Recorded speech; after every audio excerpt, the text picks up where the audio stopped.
AITA for permanently banning my friend from my house after he repeatedly brought uninvited guests?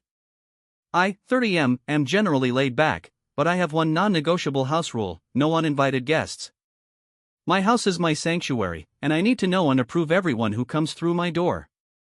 I've made this clear to all my friends. My friend, Mark, 31M, has a chronic problem with this.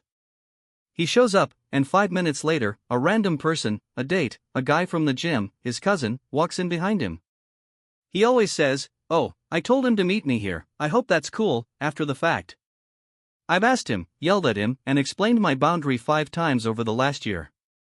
The final straw came last weekend. I invited Mark over for a low-key movie night, just the two of us. I confirmed this with him twice in texts. 40 minutes into the movie, the doorbell rings. It's Mark's new acquaintance, a guy named Steve that Mark met 2 hours earlier at a bar.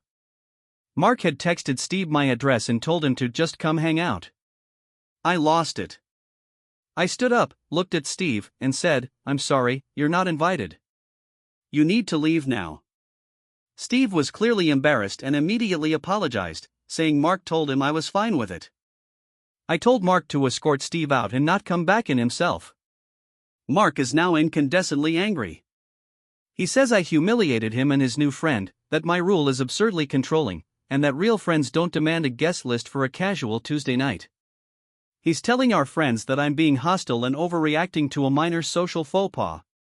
I argue that it wasn't a faux pas, it was the 6th deliberate violation of a clear boundary.